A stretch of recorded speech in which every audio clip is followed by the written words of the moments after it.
Amidst the ancient forest, where shadows clung to every tree, and rain fell like whispered secrets, there sat a solitary Buddhist. Their heart weighed heavy with sorrows, and the darkness threatened to consume them. But within that very darkness, hope stirred a fragile ember refusing to be extinguished. The Buddhist had journeyed far, seeking answers to questions that echoed through their soul. They had climbed treacherous mountain paths, meditated in moonlit caves, and listened to the rustling leaves for wisdom, yet despair clung to them like moss on the damp stones. One stormy night, as the rain drummed relentlessly on the temple roof, the Buddhists sank to their knees. Why? They cried out to the gods. Why must suffering persist? Where is the light? And then, in that desolate moment, something shifted. The rain ceased its assault, and a single beam of moonlight pierced through the canopy, illuminated a dew-kissed lotus flower, the symbol of purity and enlightenment. The Buddhist's gaze lingered on the delicate petals, and a revelation bloomed within them.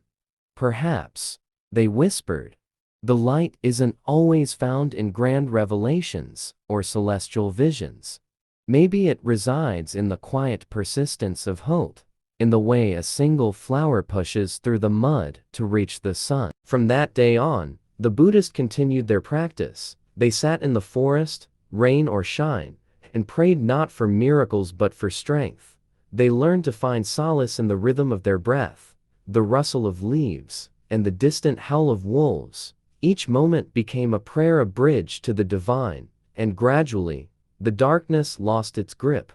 The lotus bloomed wider, its petals unfurling like 1,000 whispered blessings. The Buddhists discovered that hope wasn't a distant beacon, it was the very ground beneath their feet, the rain that quenched their thirst, and the moon that guided their steps. In the darkest of places, they found light, the quiet and wavering flame of hope.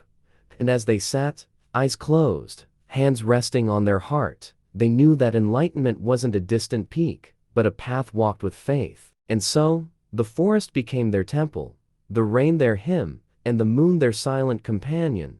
The gods listened, not in thunderclaps, but in the rustling of leaves, their response carried by the wind. And the Buddhist, they continued to sit, to pray, and to find light in the most unexpected corners of existence.